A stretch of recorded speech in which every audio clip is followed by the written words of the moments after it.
Hola, hoy nos sumergimos en un material que, bueno, ha marcado a generaciones. Extractos de la versión en español de Piense y hágase rico de Napoleón Hill. Un clásico, sí. Nuestra fuente es una transcripción de un audiolibro que se basa en este clásico. Hill dedicó 25 años a investigar la filosofía del éxito de Andrew Carnegie y entrevistó a más de 500 personas de gran fortuna, de grandes logros, buscando esos patrones comunes. Una investigación enorme, desde luego. Lo que haremos aquí es explorar esas ideas centrales, esos principios que Hill presenta casi como una hoja de ruta para alcanzar metas. Metas significativas, ya sea riqueza material, realización personal o incluso tranquilidad. Vamos a desgranar las claves de este texto, que es muy influyente. Precisamente. Es que es un libro concebido como un manual práctico, ¿sabes? Casi un curso de acción. Hill no lo vende como teoría, sino como una filosofía probada. Vamos, extraída de la experiencia real de triunfadores. La idea es internalizar y aplicar estos 13 pasos. Veremos cómo se entrelazan estas ideas para formar un sistema completo. Vale, pues comencemos por la base de todo. Los pensamientos son cosas. Hill es muy enfático en esto, ¿no? Que todo logro tangible empieza como una idea intangible, un impulso del pensamiento. Pone el ejemplo de Edwin C. Barnes, que me parece perfecto. Exacto. Es que Barnes no solo quería un trabajo para Edison, No. quería asociarse con él. Era un deseo, bueno, muy específico y muy ardiente.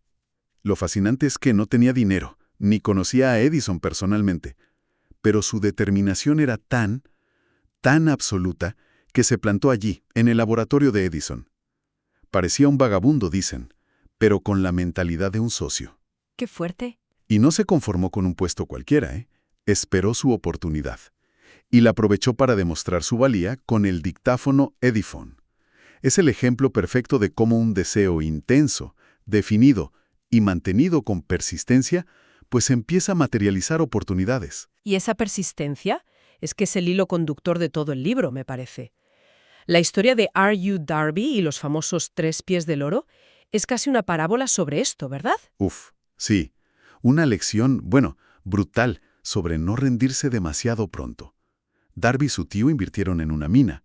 Encontraron una beta que parecía prometedora, pero se agotó. ¿Y abandonaron? Abandonaron, vendieron la maquinaria a un chatarrero por 4 duros. Casi nada.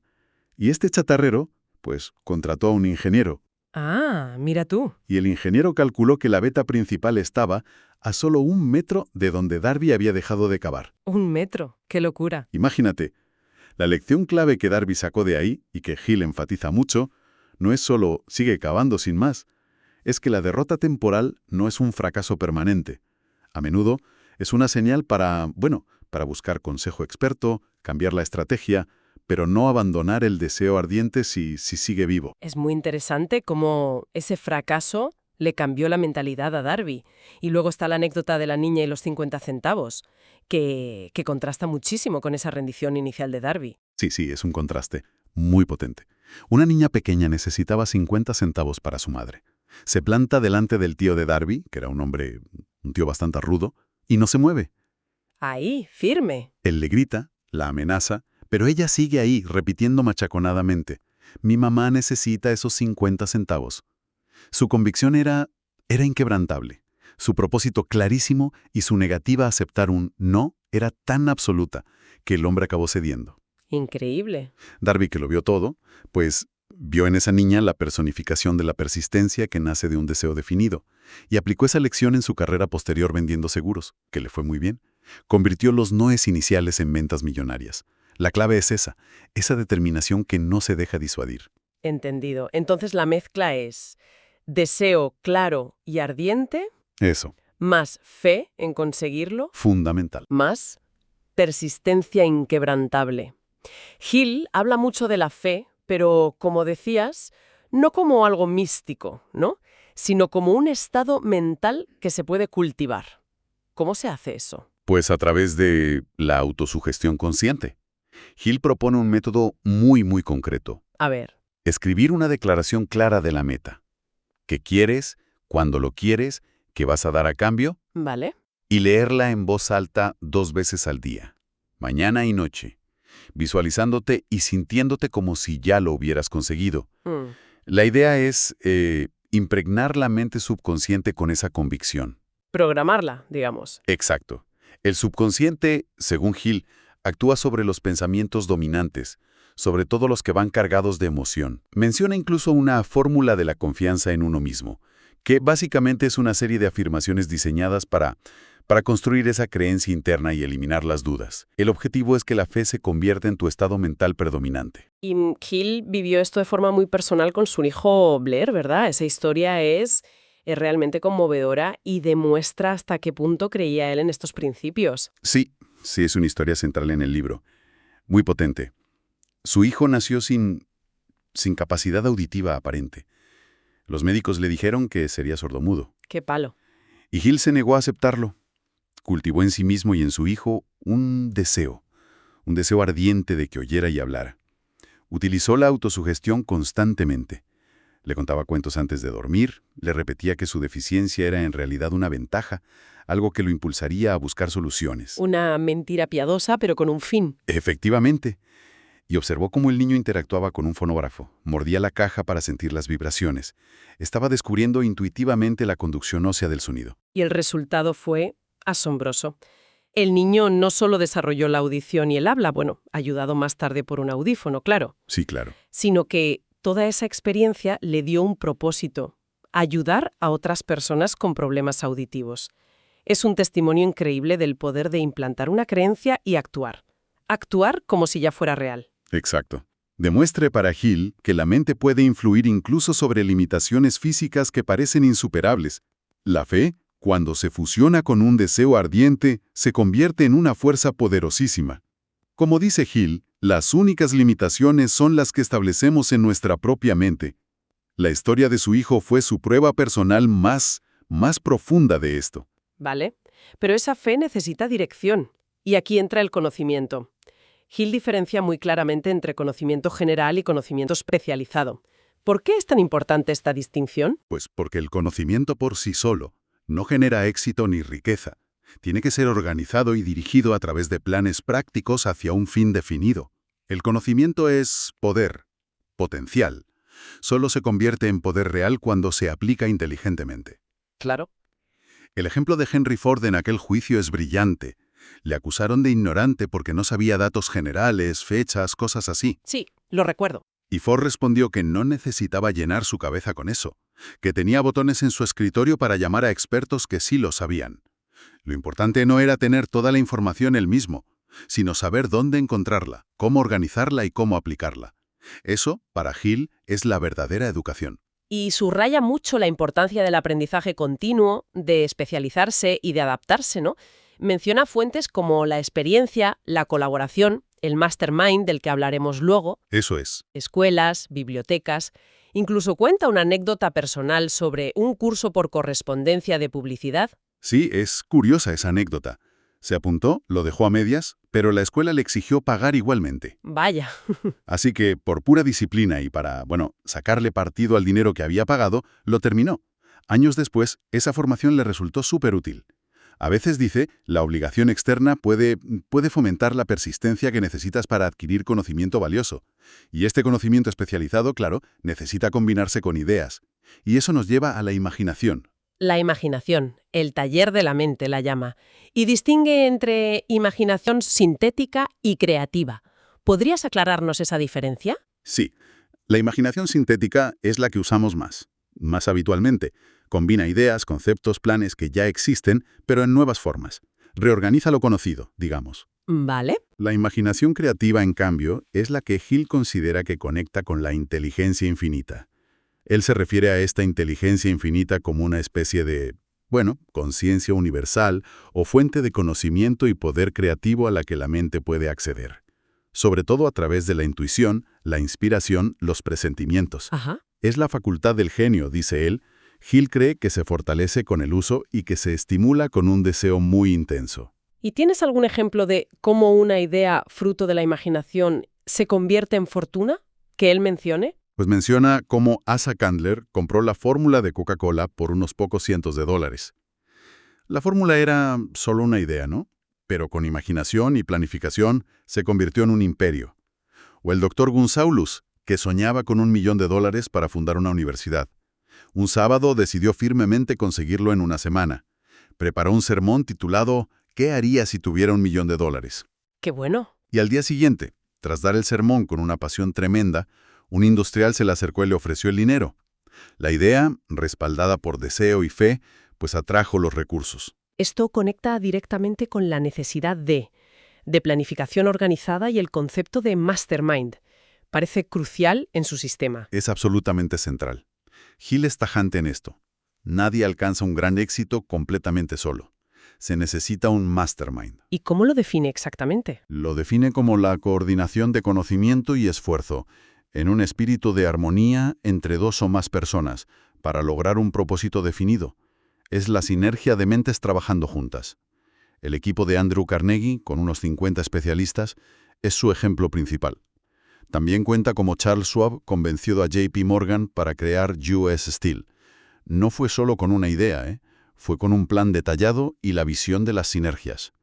Ahí se ven esas cualidades de liderazgo que Hill destaca. Visión, valor para presentarla, planes precisos. Y al revés, ¿qué causa el fracaso en el liderazgo según él? Pues la incapacidad de organizar detalles o el egoísmo que impide la cooperación, la deslealtad, cosas así. Entiendo. También enfoca la búsqueda de empleo o la venta de servicios personales como un negocio en sí mismo. ¿Qué recomienda ahí? Tratarlo con profesionalidad total, crear un expediente, lo llama él, que detalle no solo la experiencia y la educación, sino un plan específico de lo que ofreces y cómo vas a beneficiar al empleador. La clave, dice, es la fórmula CCE. CCE. Calidad del servicio, más cantidad del servicio, más un espíritu de cooperación adecuado. No se trata solo de hacer el trabajo, sino de cómo lo haces y la actitud con la que contribuyes. Esto, dice, lleva un mayor valor y, por tanto, a una mejor remuneración a largo plazo. Tiene sentido. Otro pilar fundamental, la decisión. La indecisión, afirma Hill, es una causa principalísima de fracaso. Sí, analizó miles de casos de fracaso y la falta de decisión estaba siempre arriba en la lista. Las personas exitosas, observa, toman decisiones rápida y firmemente, y las cambian lentamente si es que hace falta cambiarlas. Como Ford, con el modelo T. Exacto. Henry Ford con el modelo T es un ejemplo claro. Mantuvo su decisión contra viento y marea, amasó una fortuna antes de que el mercado le obligara a cambiar. La indecisión, a menudo, nace del miedo a la crítica, al qué dirán. Requiere coraje tomar decisiones definidas. Piensa en los firmantes de la Declaración de Independencia de EEU, que arriesgaron todo. Totalmente.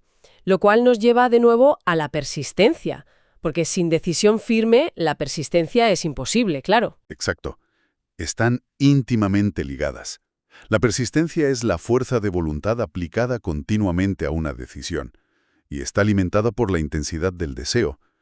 Es el antídoto contra el abandono ante la primera dificultad, el primer obstáculo. Hill observa que la falta de persistencia a menudo se manifiesta como, indiferencia, duda crónica, preocupación excesiva, el hábito de buscar excusas en lugar de soluciones, o ese miedo paralizante a la crítica. Es un hábito que hay que cultivar conscientemente. Y hablando de miedos, aunque la fuente que tenemos no detalla los 6 fantasmas como tal, sí que enfatiza el impacto devastador del miedo, sobre todo el miedo a la pobreza y el miedo a la crítica. Sí, el texto es muy elocuente sobre cómo el miedo nos mina el potencial. El miedo a la crítica impide tomar iniciativas, expresar ideas propias, vivir de forma auténtica, ¿no? Y el miedo a la pobreza genera síntomas como, la indiferencia, la duda, la preocupación constante, la dilación, que destruyen la ambición. Cita a un periodista, Westbrook Pegler, que describe gráficamente cómo la falta de dinero afecta a la postura, a la confianza, a la propia alma, dice. Duro. Pero la conclusión de Hill es optimista. El miedo es un estado mental, y como tal, puede ser controlado y dominado. ¿Cómo? Pues mediante la autosugestión, la fe y un propósito definido. Vale. Y finalmente, el material se adentra en conceptos quizás más profundos. La transmutación de la energía sexual y el sexto sentido. ¿Qué implican estos conceptos en su filosofía?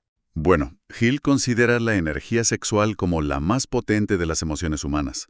Argumenta que, en lugar de solo expresarse físicamente, puede ser transmutada, o sea, redirigida hacia la creatividad, el genio, el liderazgo. Sostiene que muchas personas de grandes logros tenían una naturaleza sexual fuerte y que a menudo esta energía estaba canalizada e inspirada por una relación amorosa significativa, que aporta equilibrio. Interesante perspectiva. ¿Y el sexto sentido? El sexto sentido es como la cúspide de la pirámide, digamos. Es la conexión con esa inteligencia infinita que mencionamos antes. Es la fuente de la intuición, de la inspiración súbita, de esas corazonadas.